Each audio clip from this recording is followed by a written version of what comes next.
Good afternoon, Facebook, YouTube, Twitter, and Google+. This is Rich again, back for your second video blog of the day for Sunday, April 10th, 2016, around 4:45 in the afternoon in Belleville, Massachusetts. Been a sunny day out today, but still chilly, about 46-47 degrees. Supposed to get warmer this week, but it will be on and off rain showers and coolness. When is this great spring weather coming? Maybe next week or the week after? We'll wait and see about that. Some news to report. The Toronto Blue Jays beat the Boston Red Sox by the score 3-0, avoiding a 3-game sweep. The Red Sox home openers tomorrow against the Baltimore Orioles. The Orioles are 5-0. That's a surprise. Games at 2:05 at Fenway Park on Nesson and Masson. And Pavel Datsyuk of the Detroit Red Wings announced he is going to retire after the Stanley Cup playoffs to return to his native Russia. He'll probably be playing in the KHL for a few years. And Marv Albert will be calling the basketball games at the Rio Olympics for NBC this summer. This will be the first time Marv Albert has called games at the Olympics since 2000. I would love Marv Albert to call a Stanley Cup playoff game for NBC with Bob Costas and Al Michaels. That would be a great ratings winner, but I doubt that, but you never know. And that's about it on the news.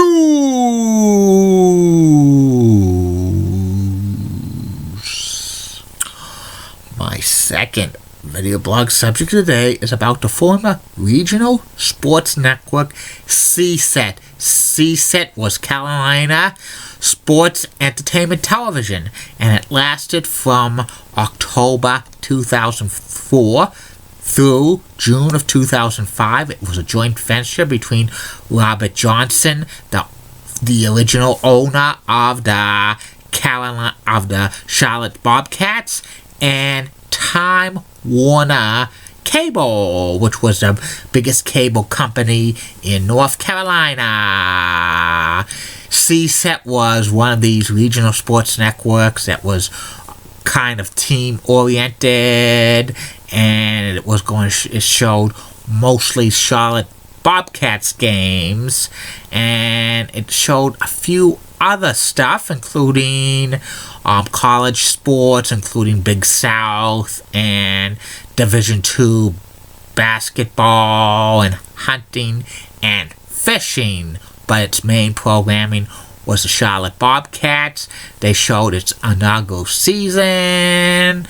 Plus, they had pre- and post-game show of the Charlotte Bobcats, and they were going to produce a nightly sportscast for CSET, and they were going to try to go after Carolina Panthers, like preseason games, and also having pre-game and post-game press conferences and like weekly shows with the coaches. And they were also going to show some minor league sports, including baseball and long-term plans. They were going to try to acquire the rights of the Carolina Hurricanes from Fox Sports South, but Fox Sports South had a long-term contract with the Carolina Hurricanes at the time, so they couldn't obtain the rights. And the problem was for like CSET to have distribution, big time distribution. Most Time Warner cable systems put it on the digital sports package for CSET instead of the basic one, and that hurt a lot of viewers because many of them didn't have access to the digital sports tier at that time, and they were losing a lot of money on CSET, and they begged them to try to go on to like satellite, like DirecTV or this network, but they were not buying it because they just didn't want a network that just devoted to one sports team, and it just fizzled out within like the end of the 2004-2005 NBA season. It folded the day of the NBA draft in 2005 because of poor distribution, and also the second thing is they lost a lot of money on it and they couldn't recoup it, and like and poor attendance as well.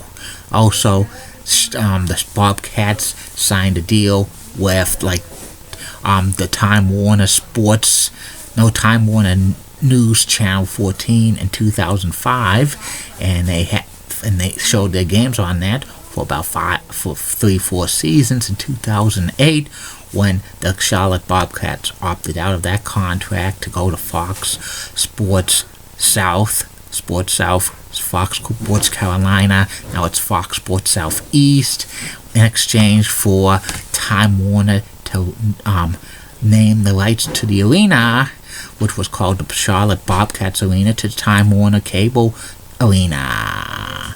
And that's one of the disappointing stories of it, like a sports network. Yeah, it had a lot of money because Robert Johnson actually founded Black Entertainment Television. Has so many money, millions and millions of dollars, but it failed because it just only showed one professional sports team. And that's about it on that. I'll be back with the third and final video blog of the night, which was my personality profile. Tonight's personality profile will be about Pro Basketball Hall of Famer, announcer, the late great Chick Hearn. Keep calm, everybody. I'm a Julie Button guy. Molly Roseblood of WCCO Rocks and his nice legs. Elizabeth, that's so stunning. Amy Swensley's awesome. Bob Gibbs of ABC 11 has a sweet southern accent. And in the words of Jim Ross, WWE Hall of Famer, that Don Jezebel. Bye now.